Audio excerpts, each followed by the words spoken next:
les Palestiniens viennent de donner une solution à notre humanité et qu'un peuple uni peut faire des bouleversements comme vous ne pouvez pas vous attendre.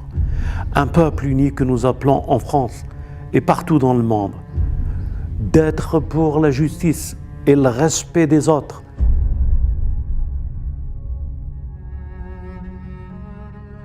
Bismillah ar-Rahman ar-Rahim. Alhamdulillahi Rabbil Alamin. Wa salatu wa salam ala Muhammad wa ali Muhammad. Les frères, les sœurs, nous sommes à peu près 5 jours après l'arrêt du conflit palestinien et sioniste israélien. Et je fais cette vidéo d'abord pour saluer tout le monde.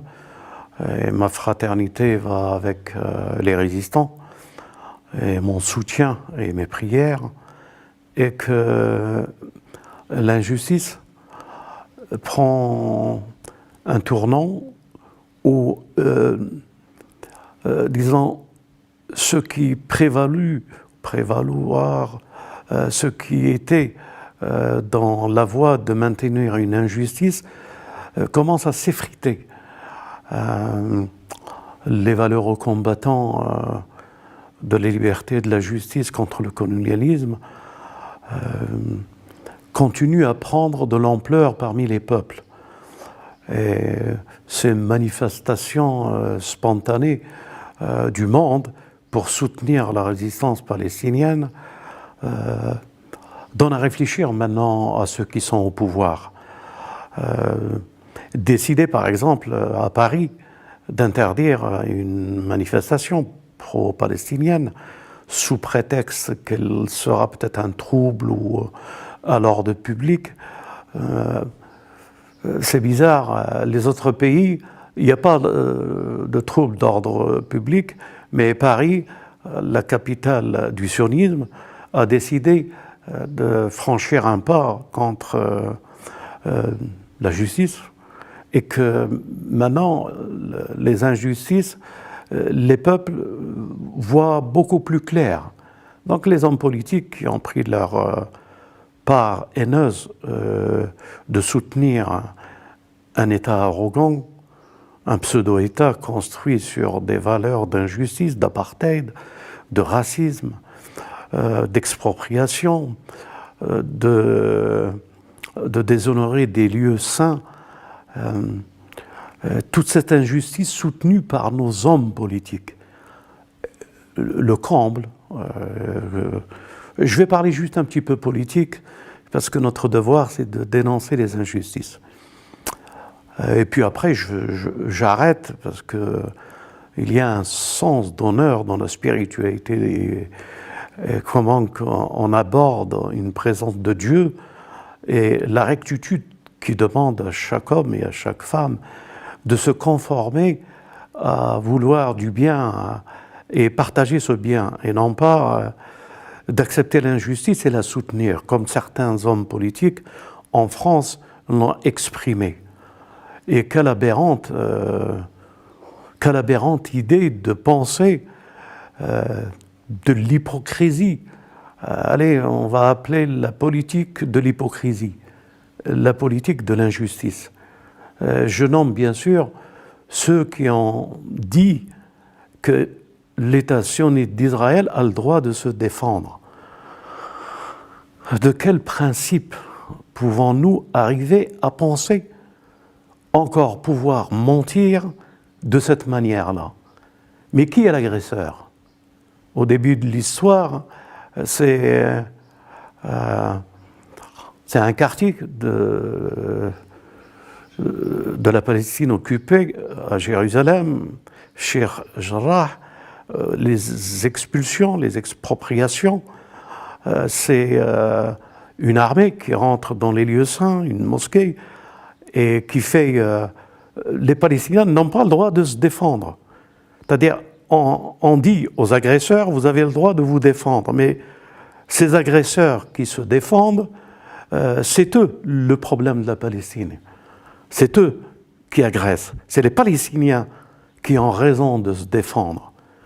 Mais bien sûr, quand nous avons la mainmise du CRIF et de l'AIPAC aux États-Unis, on peut comprendre, je veux dire par là, on comprend que ces personnes, ces politiciens, qu'ils soient démocrates ou républicains pour les États-Unis, ou en France, ces pseudo-socialistes ou ces pseudo, je ne sais pas trop quoi, de la droite, soutenir une agression et un État raciste, nous comprenons de quelle fibre et de quelle nature ils sont, et de quelle nourriture du CRIF il les a abreuvés, filtrés, et que c'est les décisions du CRIF. Ils ne sont pas libres. Alors, je dis fraternellement aux Français, Dieu merci qu'il y a une conscience parmi les peuples, tous les peuples de l'Europe et des États-Unis, qui ont compris les enjeux et qui ont compris où est cette injustice. De grâce, soyez encore beaucoup plus conscients et balayez ces hommes politiques qui mentent et qui soutiennent ce qui est insoutenable. Combien de centaines de personnes tuées et qu'ils valident cela en disant qu'Israël, l'État sioniste, doit répondre.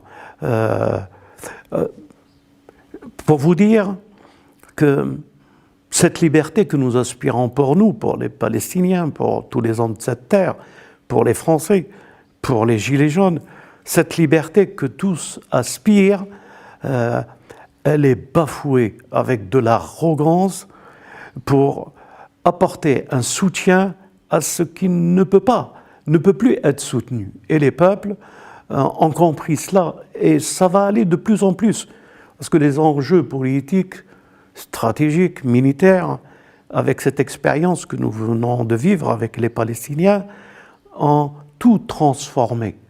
Les peuples du monde se réveillent, et ces peuples qui se réveillent n'aspirent qu'à une chose, à l'abolition de l'apartheid, et que la Palestine soit réunifiée, et que les Juifs, les chrétiens, les musulmans vivent en paix, et qu'ils soient un modèle et un phare de paix et de fraternité, avec cette attente que nous avons tous pour le Messie et pour le Mahdi, et pour que la gloire de la justice redonne de l'espoir à notre humanité. Comment pouvez-vous soutenir Israël, l'État sioniste d'Israël? Dans quel état d'esprit vous êtes? Il existe des mondes, et dans quel monde? Qu'est-ce que c'est que ce monde que vous avez fabriqué? D'accepter de tuer 1,5 million d'Algériens pour une colonisation. Elle a duré plus de 130 années de crimes que, heureusement, qu'en France, il y avait le Parti communiste qui a soutenu cette libération. Heureusement qu'il y avait des hommes qui se sont soulevés ici en France et que les Français ont pris conscience. Je suis en train de dire que les enjeux d'aujourd'hui, les peuples sont en train de prendre conscience. Et si les peuples prennent conscience, les enjeux, tout ce qui a été réalisé va disparaître. Je peux vous assurer une chose, que l'État sioniste d'Israël est pris de panique comme vous ne pouvez pas vous en douter. Les responsables militaires, les responsables politiques, le peuple, et qui n'aspire que de pouvoir vivre en paix. Les aéroports vont être bientôt pleins, les gens vont fuir. Mais dans quel monde vous serez, vous, ceux qui ont pris position pour cet État sioniste d'Israël, lorsque l'indépendance arrivera? Comment pourriez-vous justifier ces moments que vous soutenez cet État sioniste d'Israël?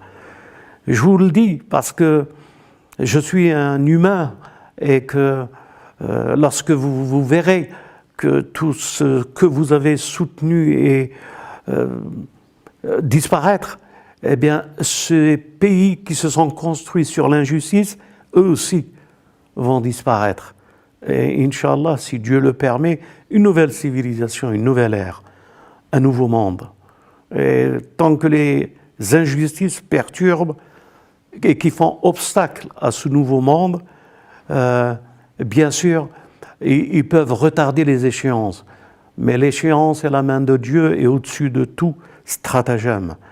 Et que la vérité, c'est que cette terre un jour sera héritée par les déshérités, par ceux qui sont en train de lutter pour la justice et de souffrir et de payer le prix fort.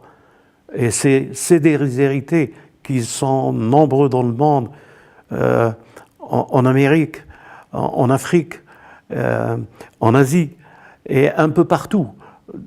Ce monde des déshérités va prendre le relais, comme Dieu l'a promis, qu'ils hériteront la terre.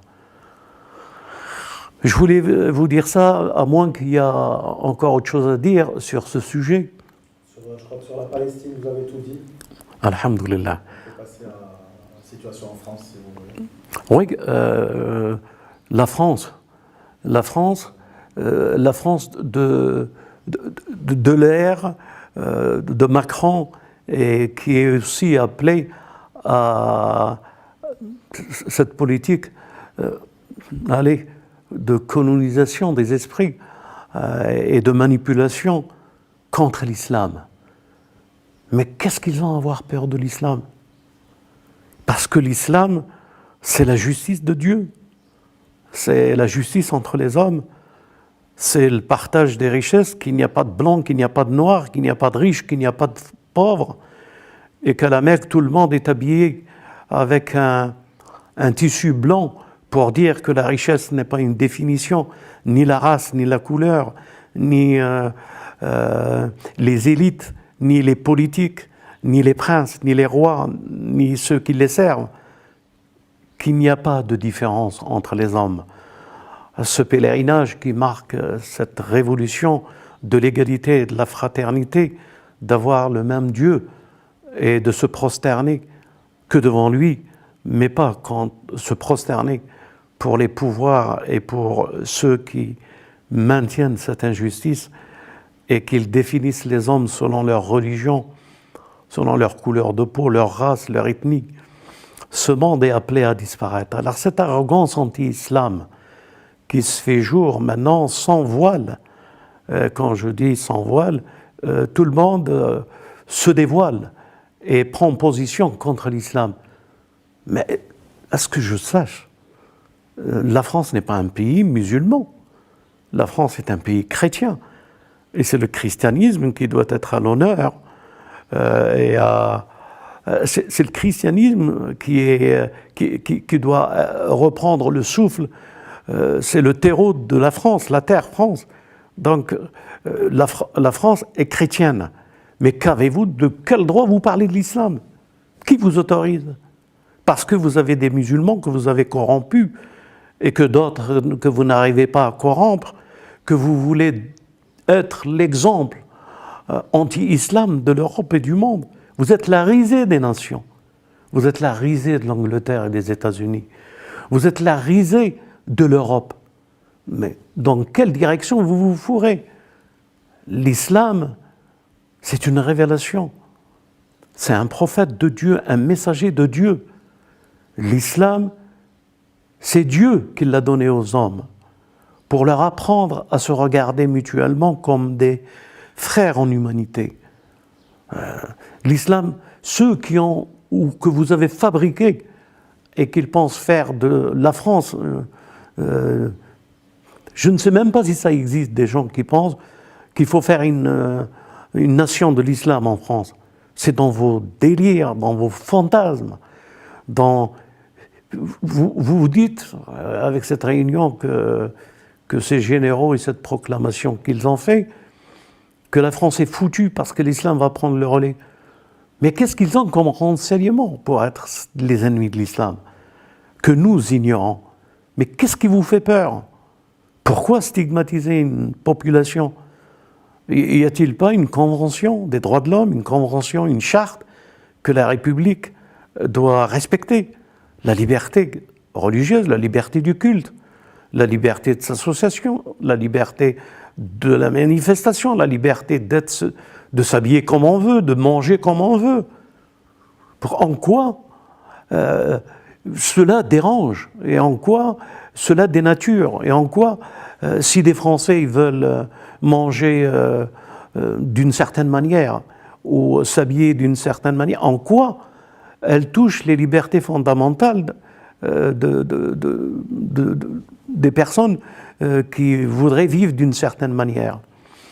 Vous avez passé tout votre temps à critiquer l'Iran. L'Iran, les tchadors, les musulmans, et vous rapportez toute cette guerre. Avant, c'était l'Algérie. Et aujourd'hui, vous rapportez cette guerre psychologique que vous n'arrêtez pas de frapper ces Français par des affabulations, des mensonges, de pousser l'islam comme ennemi. Mais non, ce n'est pas l'islam qui est ennemi, c'est la politique. C'est la politique sociale, c'est la politique que les hommes libres demandent, comme les Gilets jaunes et certaines personnes qui sont libres et prétendent vouloir apporter quelque chose de plus à cette France, qui ont raison de dire arrêtez ce détournement de langage, arrêtez de stigmatiser pour cacher d'autres réalités, arrêtez de pointer du doigt les musulmans alors qu'il y a le salaire universel, qui se prépare, alors qu'il y a l'intelligence artificielle qui devient un relais incontrôlable pour les futures générations, et vouloir montrer, pour fabriquer un autre monde qui n'a aucune mesure avec l'humain, est une défaillance. Je sais pas moi, ou c'est nous qui sommes fous, ou vous êtes complètement tarés et à côté de la plaque. L'avenir va nous le montrer. Qui a raison dans ce sens et où est le danger? Et qui sont les ennemis et qui sont les amis et les frères de cette humanité? On est là pour témoigner. Nous témoignons qu'il n'y a pas d'autre divinité, qu'il n'y a pas d'autre Dieu, pas d'autre pouvoir, pas d'autre chose que la volonté de reconnaître en l'homme une créature de Dieu et qui n'aspire dans ce voyage qu'il fait sur cette terre que rétablir l'ordre, la justice et la fraternité. Nous sommes des musulmans qui aspirons à cet ordre et nous appelons tous pour manifester l'ordre de la justice pour tous, sans aucune éthique, ni religieuse, ni politique, ni que pour le bien-être des futures générations. Comment nos enfants vont pouvoir vivre en vivant tous ces préjugés que vous les frappez tous les jours, et au lieu de les protéger et de les apprendre à se développer et à reconnaître en l'autre une aspiration pour soi-même, et toute cette éducation malsaine qui se fait, et toute cette propagande, ces médias misrines, ces politiques injustes, mais vous vous rendez pas compte que les Palestiniens viennent de donner une solution à notre humanité et qu'un peuple uni peut faire des bouleversements comme vous ne pouvez pas vous attendre. Un peuple uni que nous appelons en France et partout dans le monde, d'être pour la justice et le respect des autres, sans aucune stigmatisation. Ne vous cachez pas derrière le terrorisme. Il est votre terreau. C'est vous qui les avez faits, ces terroristes. C'est vous qui les avez financés. C'est vous qui les soutenez et qui les avez soutenus et qui vous les soutenez encore. Partout dans le monde, le terrorisme est né de l'Occident. Ce terrorisme qui est né en Occident pour que vous puissiez aller en Afrique, pour que vous puissiez aller en Syrie, pour que vous puissiez aller en Irak, pour que vous puissiez aller en Afghanistan, pour que vous puissiez aller au Yémen et partout dans le monde et aux États-Unis. Ce terrorisme est une fabrication du malin. Cet Occident, dont le pouvoir et les raisonnements ne se définissent qu'à travers un veau d'or. Vous ne pensez qu'à ça, parce que vous croyez que le monde a été construit pour le veau d'or et que Wall Street et les autres réflexions économiques, c'est le principe même de gestion d'une politique. La politique, c'est l'autre comme moi. Ça, c'est de la politique. Mais pas l'autre et les enfants au détriment de moi. L'autre, c'est une richesse de moi. Et non pas une politique qui fait que le riche est le dominateur, l'intelligent est le dominateur, le puissant est le dominateur. Ce monde est appelé à disparaître. La Palestine est en train de vous donner une leçon. Et Inch'Allah, si Dieu veut, que l'Algérie se développe et qu'elle vous donnera une nouvelle gifle. Parce que si les Algériens comprennent, si les Algériens deviennent ce qu'ils ont toujours été, vous couperez cette main, voleur de l'Occident. Vous ne laisserez plus personne pouvoir entrer en Afrique pour piller les richesses des Africains. Vous ne laisserez, c'est vous les Algériens. L'espoir est en vous. Arrêtez de vous chamailler comme des enfants. Ceux qui sont au pouvoir, méditez, réfléchissez. Dieu a voulu que vous soyez là pour que vous preniez vos responsabilités. Vous ne pouvez pas manger plus que la nourriture que Dieu vous donne par jour. Ça suffit. L'argent n'est pas la voie.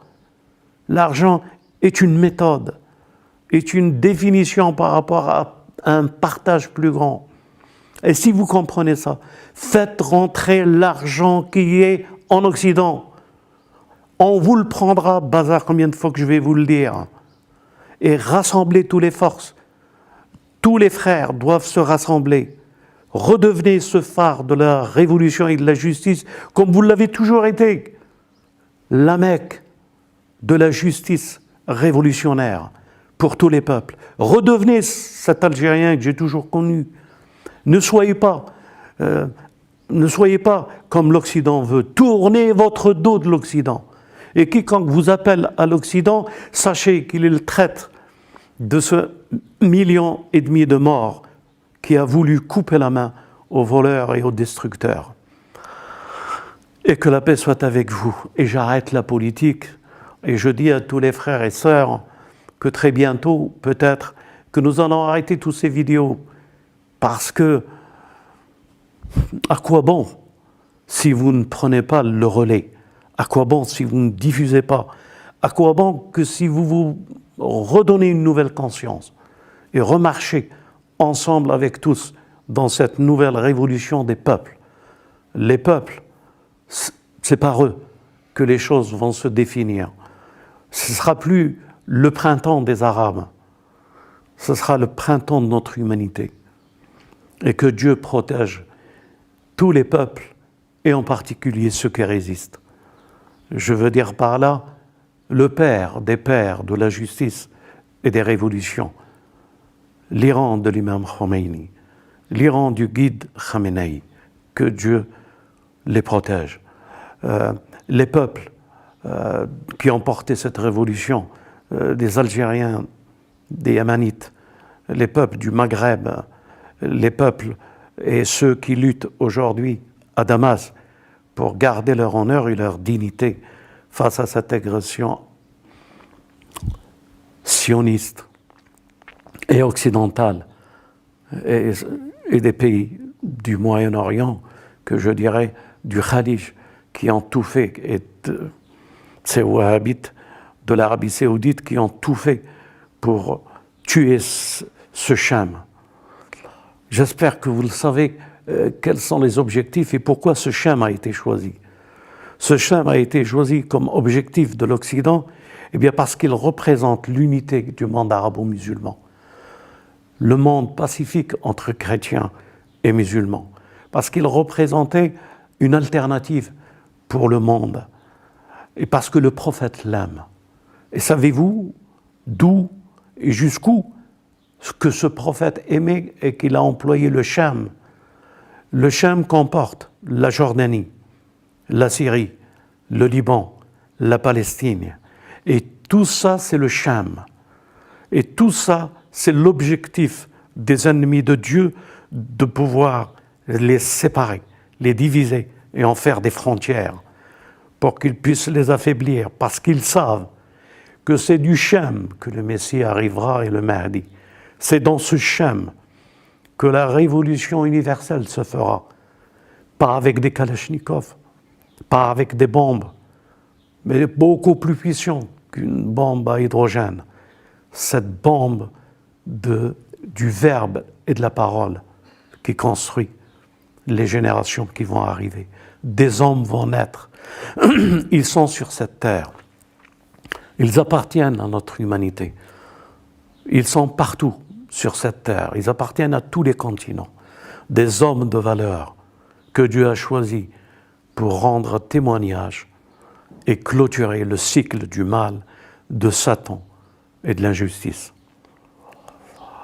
C'est vrai que les frères et les sœurs me disent que dans la communication et le langage que nous avons pris, les gens ne nous comprennent, les gens, le commun, ne nous comprennent pas le langage que nous présentons à eux. Ils ont l'habitude du langage qui parle, si le chien à la maison c'est halal ou c'est haram, si le bocrage de l'ablution il faut le mettre à droite ou à gauche, si... Enfin, vous m'avez compris. Quand on entend parler de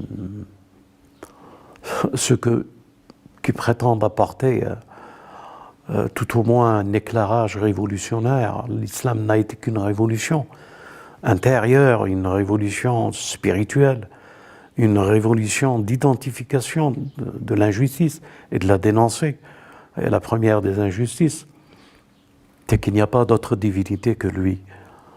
Et quand tu acceptes cela, qu'il n'y a pas d'autre divinité que lui, que tu donnes un nouveau élan, un nouveau phare à la justice de ce que Dieu n'a point d'égal. Et Dieu est le Créateur, au-dessus de tout et incomparable. Et cette justice que nous lui rendons par notre témoignage prend des formes de langage qui n'est pas très clairement compris par le commun des mortels si on l'a habitué à des tarifs, des histoires. Le Coran, il y a des histoires. Et tout ce qui est dit dans le Coran, il y a beaucoup d'histoires et ces histoires, c'est des histoires. Vous savez, dans l'inconscient ou les personnes qu'on alimente de cette manière-là, en leur présentant un récit comme une histoire, cela fait développer une préparation à comprendre les choses, que cette histoire, elle est une histoire qui n'a rien à voir avec notre histoire. C'est une histoire du passé. Et employer une méthode pédagogique, si Dieu me le permet d'employer des termes pareils, pour définir la présence de chaque individu dans cette histoire ne devient plus une histoire, mais elle devient mon histoire. Et c'est ces deux méthodes de communication qui ne sont pas percevables ni perceptibles par le commun des mortels. Le commun des mortels, lorsqu'il entend parler d'Adam ou de Noé ou des autres prophètes, du Messie, il se définit par rapport à une histoire, mais que ce n'est pas son histoire. Je prends un exemple. Le Messie dans le temple, qui casse et qui chasse les commerçants du temple. C'est le Messie. C'est le Messie qui chasse des personnes qui ont fait d'une religion un commerce et qu'ils font de la vie de ce monde et avec l'autre vie le même lieu. La parole qui se partage dans un temple, dans une église, dans une mosquée, c'est une parole d'abord de ceux qui la proposent aux autres, doivent être exemples et doivent comprendre qu'il y a une nuance entre un temple de vénération et d'assemblement et de fraternité, d'élever l'âme de chacun d'entre nous, ou un temple qu'on peut mélanger le monde, les désirs, le business, les affaires de ce monde avec la vie de ce monde, dans le monde du temple, de la royauté du ciel, et l'esprit élevé vers le ciel et vers Torah, l'Injil, l'Évangile, la Torah, le Coran. Le Coran, vous ne pouvez pas le saisir si vous ne vous libérez pas de ce monde. Vous ne pouvez pas saisir le langage, vous ne pouvez pas saisir les définitions qui transforment. J'aimerais me transformer. Je ne peux pas me transformer si je ne dis pas halte au monde et ce qu'il représente. Parce que ce qui m'anime, en dehors de ce que je suis dans le monde, c'est d'abandonner un peu le monde, de réfléchir différemment par rapport au monde, que je me développe avec la nature la plus lumineuse de cette âme qui est l'âme de ce monde et de l'esprit. C'est cette âme, comment pouvoir s'en approcher, comment pouvoir comprendre qu'est-ce qui nous modifie. Dieu a été clair dans toutes les Écritures. C'est agir pour le bien. Agir pour le bien et s'interdire le mal. Une phrase si simple qui nous recommande à chacun d'entre nous de rentrer dans la pratique intime de notre âme dans la justice. Et de dire que ces gens qui ont soif ont besoin d'eau aussi que nous. Et qu'il faut apaiser leur soif, partager cette eau. Alors il nous prend comme parabole l'histoire des Thamoud et de Salah, une chamelle de Dieu, qu'elle doit avoir sa part de boisson. Mais les Thamoud ont préféré que cette eau ne soit pas gaspillée pour elle et qu'ils voulaient le garder pour eux. Cette injustice de ne pas partager avec les animaux. Ce prophète béni, Moïse, devant ces deux femmes à Médiane, et que leurs brebis n'étaient pas, et que les autres ont pris l'eau pour eux, pour ne pas... Cette injustice que Moïse s'est levé alors qu'il est en fuite pour défendre cette justice, que l'eau était pour tous. Qu'est-ce que ça peut transformer? De cette voix, il rencontre un prophète, de cette prophétie, il s'élève à partager sa vie avec la fille de Chouaïb et d'avoir des enfants nés de la prophétie. Regardez comment Dieu il nous invite à faire le bien. Et en faisant le bien, il y a quelque chose que nous ne saisissons pas, qui nous transforme. Et petit à petit, graduellement, faire une action de bien, faire quelque chose par amour pour Dieu, et se développer. Il y a une nouvelle âme qui s'éclaire en nous, une nouvelle personnalité qui se fait jour, un nouveau destin. Nous participons à une destinée pour cette nuit bénie qui est la nuit du destin. Regardez comment les bonnes actions, vouloir être dans le droit chemin, dans le chemin de la justice, de la vérité, de la fraternité, il développe un autre temps, il développe une autre façon d'être.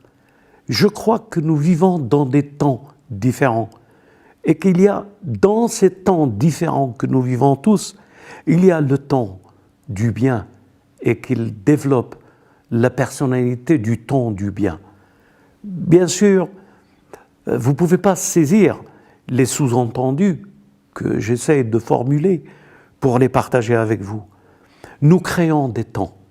Iblis a créé le temps.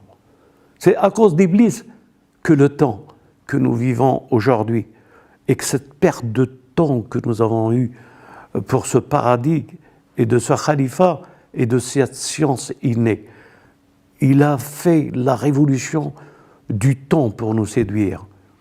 Et Dieu se révèle à nous et il nous dit, وَالْعَصْرِ إِنَّ الْإِنسَانَ لَفِي خُسْرٍ. Par le temps, l'homme travaille à sa perte, excepté ceux qui croient et qu'ils pratiquent la vérité et la justice, excepté ceux qui font les bonnes œuvres, qui récupèrent le temps et qui n'appartient pas au temps où l'homme travaille à sa perte. C'est ce temps multiple que nous vivons tous sans se rendre compte que l'islam nous appelle à ce temps de la justice et de la révélation, à ce temps du Messie, à ce temps du Mahdi, le maître du temps. Le temps, mes frères et sœurs, c'est des particules qui s'assemblent dans les actions. Ces particules qui ont une conscience et qui nous construisent. Ces particules, quand ils voient que le regard que nous avons est un regard en direction du plus grand regard et qui s'aligne et qui nous forme et qui nous inspire et que Dieu, à travers les signes, nous parle. Le voile, le Coran est notre intime. L'Évangile devient notre intime. Ce langage de Moïse et de la Torah deviennent les langages de la lumière et de la construction de ce que nous devons être et comment pouvoir réussir, avec l'aide de Dieu, à marcher sur cette trace. Je sais, mes frères et sœurs, que c'est un langage que vous n'avez pas l'habitude d'entendre et que je ne sais pas si ça fait un déclic, que vous êtes autre chose ce que le temps a voulu aujourd'hui faire de ce que vous êtes. Vous êtes une autre réalité qui appartient au temps de la lumière, qui appartient au temps de l'âme pacifiée, qui appartient au paradis de Dieu, qui appartient à ceux qui doivent rentrer en assemblée. Irji'i ila rabbik, reviens vers ton Seigneur, reviens parmi mes serviteurs. Nous sommes un groupe d'hommes et de femmes.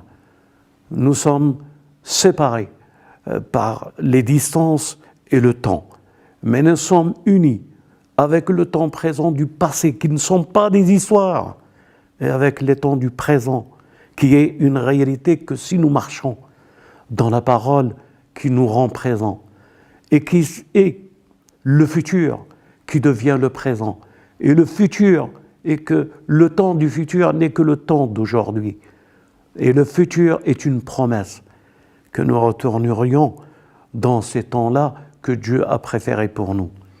Un paradis, un verbe, un langage, et c'est lui, ce n'est plus nous. Et lui, c'est nous, et nous, c'est lui. Mais lui, c'est lui, comme le disent les asbat et les imams, et nous, c'est nous. C'est nous et c'est lui. Et comment redevenir à la parole, sa parole, qui fait de nous lui, et par la mise en œuvre de cette parole, qui fait de nous ce que lui, il veut. Et c'est ce langage qui transforme, cette saveur, cette langue qui apprend encore à découvrir et à goûter ce qui se cache derrière les signes. Comment vous dire que j'essaie de mon mieux que mon langage, ou ce que je partage de ce langage, que je vis avec vous, ce langage, soit accessible. Mais le prophète disait à Dieu, dans Surat Al-Kahf, ne t'afflige pas si les gens se détournent de toi, ne te comprennent pas. Nous sommes ceux qui valident, nous sommes ceux qui se révèlent. Et nous sommes ceux qui guident. Et même si tu étais, je le dis personnellement, même si vous êtes qu'une famille, je suis avec vous. Ne vous souciez pas du nombre. Badr était peu nombreux. Ils ont remporté la victoire. Jusqu'à aujourd'hui, cette victoire est vivante pour les croyants. Badr, quand je dis Badr, comment ces personnes unies, la victoire est que dans cette unité. Regardez les Palestiniens, jamais ils n'ont été unis. Et parce qu'ils ont été unis pour une fois, que ceux qui vivent l'occupation, ou Gaza, ou ceux qui sont des partis, tous d'un seul coup, un peuple uni, donne la victoire. C'est cette unité que Dieu veut que nous soyons. Frères de toutes les nations, soyons unis. Et que Dieu nous donne le privilège de pouvoir prendre cet étendard de justice et de vérité et de le partager spirituellement.